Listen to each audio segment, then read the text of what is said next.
Olá, futura escrevente do TJ São Paulo. Bem-vindo de volta às nossas aulas de normas da corregedoria, nosso módulo 1, falando da função correcional. E na aula de hoje eu quero iniciar com vocês um tema muito importante que com certeza vai cair na prova de vocês, que é a correção ordinária, ok? Então pega aí sua legislação, anote tudo que eu for falar, os exemplos, as palavras-chave, porque esse assunto vai estar na sua prova e eu quero que vocês lembrem da prof. Sara lá quando vocês estiverem resolvendo as suas questões. Primeiro, o que fala o caput do artigo 6º? Ele traz pra gente, as espécies de função correcional, os tipos de fiscalização. E o que ele diz lá, o artigo, o parágrafo, o caput do artigo 6º, Ele fala que a função correcional será exercida em caráter permanente. Então, a primeira observação que eu quero trazer para vocês é que essa função correcional que nós estamos estudando, ela tem esse caráter permanente. Então, se a prova falar que a função correcional, ela é temporária, provisória, vai estar errado, tá? A nossa função correcional, ela sempre vai ter esse caráter permanente, ou seja, ela sempre vai existir. E ela vai ocorrer mediante, a correção ordinária, extraordinária e visita correcional, tá? Então, pensou em função correcional? Lembre-se sempre dessas três, esses três tipos de fiscalização.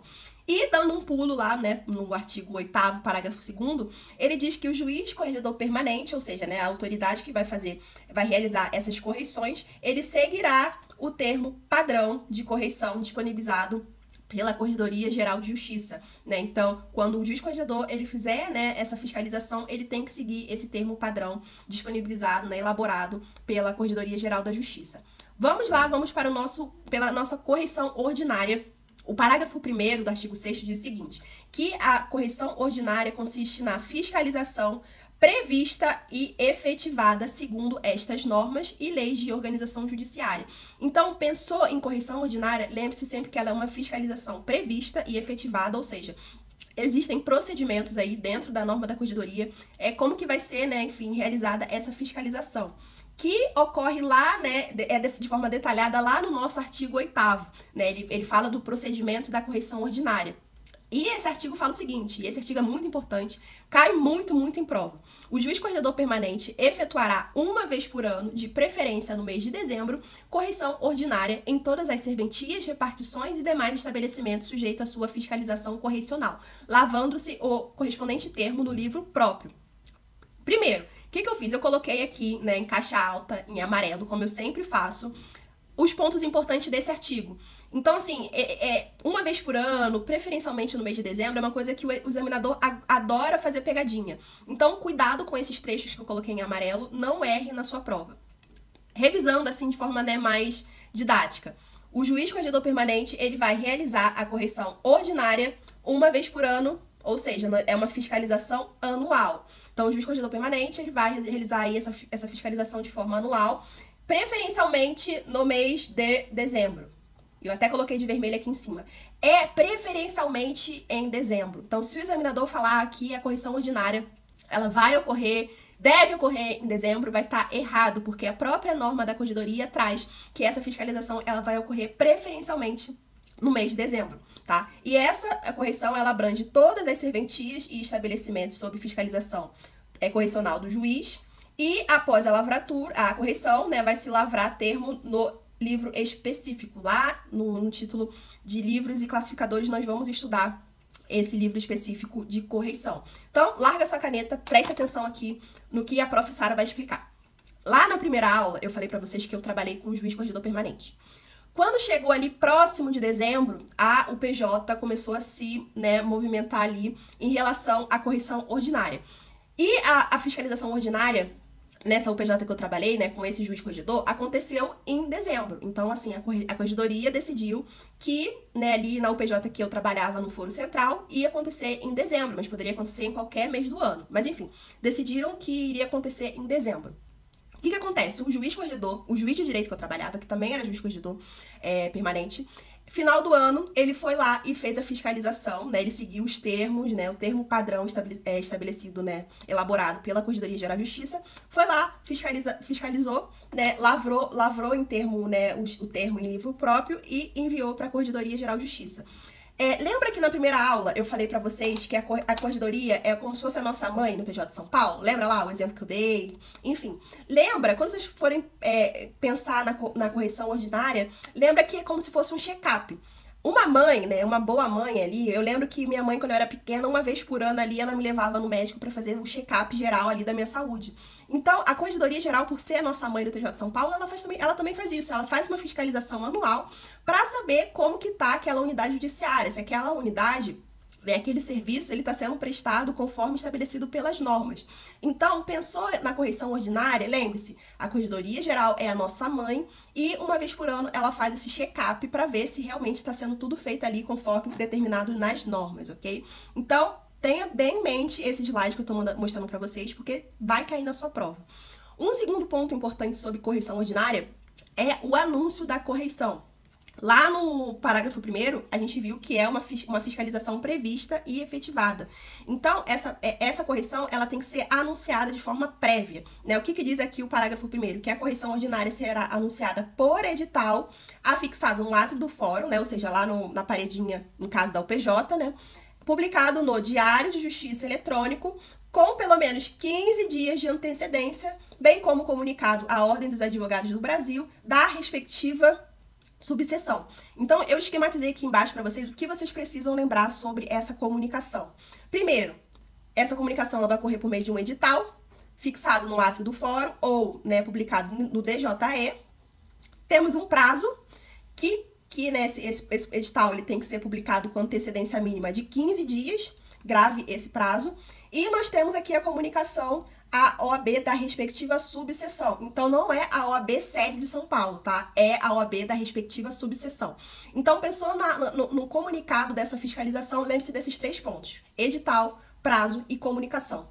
E para deixar a nossa aula mais visual aqui, né, como eu sempre falo, meu objetivo é facilitar, né, e trazer de forma leve e divertida, né, a norma da corregedoria, eu trouxe para vocês um exemplo de um edital. Ó, o que diz o edital? Correção geral ordinária na primeira, segunda, terceira vara civil, primeira, segunda vara criminal e juizado especial civil e criminal de Sertãozinho. Então, esse edital que eu peguei aqui foi lá no DJE, tá? Aqui, ó, um edital, é uma informação pública no Diário Oficial de Justiça. E aqui nós temos um textinho padrão que eles sempre colocam, né, que o desembargador Francisco Eduardo Loureiro faz saber que ele designou correção geral ordinária na comarca de Sertãozinho. Olha só, gente, no dia 8 de maio de 2025. Então, aqui é um exemplo prático que eu trouxe para vocês de que a correção ordinária, ela não vai ocorrer obrigatoriamente em dezembro. Aqui, ó, a Corregedoria Geral de Justiça achou por bem que na comarca de Sertãozinho a função iria ocorrer em maio, não em dezembro, como pode cair na sua pegadinha. Então, aqui é um exemplo prático que eu trouxe para vocês, para justamente mostrar essa preferência, tá, em qualquer mês do ano para se realizar a correção ordinária. E aí aqui temos um textinho, né, que ele continua falando, e aqui ele fala, né, convocados todos os magistrados, a OAB, ó. Aí aquele complemento também com a Defensoria Pública, enfim, Ministério Público. Então, essa correção ordinária, né, esse check-up, ele é comunicado à unidade judiciária de forma prévia e também há essa convocação dos órgãos, em especial a OAB, né, da respectiva subseção. Partindo, pessoal, eu quero trazer para vocês uma novidade. Eu até coloquei aqui, ó, no quadrinho, que vocês sabem, novidade é uma coisa que cai muito em prova. Então, ano passado, né, 2024, o provimento, né, número 43, ele inseriu um parágrafo na nossa norma da corregedoria. Ele trouxe uma exceção, tá, a essa correção ordinária anual. E vocês sabem, né, se é novidade, vai cair na prova de vocês aí, e vocês vão lembrar da prof. Sara falando aqui. O que diz esse parágrafo 3º, né, uma novidade aí do provimento 43? Ele diz que é dispensada a correção ordinária anual estabelecida no CAPT, ou seja, lá no aquele CAPT que a gente acabou de ler, o artigo 8º sobre o procedimento da correção ordinária, ela é dispensada para quem? Para os distritos policiais. E aí, eu já trouxe aqui para você, falar assim, Sara, o que é um distrito policial? Eu quero entender norma, eu não quero decorar. Eu, né, fiz uma pesquisa lá no Google, nosso pai aí, né, e pai dos burros, né, como o pessoal brinca, que a delegacia também é, né, chamada de distrito policial. Então, temos aí um sinônimo de delegacia. Então, o que esse parágrafo 3º diz? Que é dispensada a correção ordinária anual, né, nos distritos policiais. Então, assim, pessoal, leva para a prova esse termo, tá? Distrito policial. Delegacia é só para vocês entenderem, né, o que é esse distrito policial. Então, apareceu o distrito policial na sua prova, lembre-se que a correção ordinária, ela é dispensada, tá? E aí, continua o parágrafo 3º. Prevalecem, contudo, as inspeções mensais no estabelecimento penal, nos termos da resolução do CNJ 47 de 2007. Então, essa inspeção mensal aqui a gente vai estudar nas próximas aulas, tá? Mas saibam que a correção ordinária anual, ela é dispensada nos distritos policiais, tá bom? Pessoal, de correção ordinária é isso que eu queria mostrar pra vocês, né? O artigo 8º, ele é muito importante, cai muito em prova, o examinador faz muita pegadinha, tá bom? Na próxima aula, nós vamos estudar a correção extraordinária e a visita correcional, tá bom? Também são questões aí muito importantes de prova. Lembrando, se você quiser complementar os seus estudos aqui, né, eu elaborei questões inéditas e também cronograma de estudo para o TJ de São Paulo. Só você pegar o seu celular aqui, ó, e mirar para esse QR Code. Lembrando também que eu elaborei, né, um podcast em formato de resumo. Então, se você quiser, né, enfim, ter uma segunda fonte de estudo para revisar o conteúdo de normas, né, dessas aulas que eu estou fazendo aqui no YouTube, eu preparei aí uma revisão em formato podcast. Só você apontar o seu celular para esse QR Code. Eu também deixei o link, né, desses materiais aqui na descrição do vídeo. Se você não me segue lá no @direitoalacarte. Lá eu coloco dicas de estudo, dicas rápidas de norma, questão de norma da corregedoria, curiosidade do TJ São Paulo. E é isso, pessoal. Espero vocês na nossa próxima aula falando sobre a correção extraordinária e visita mensal. Aguardo vocês lá. Um abraço e até mais.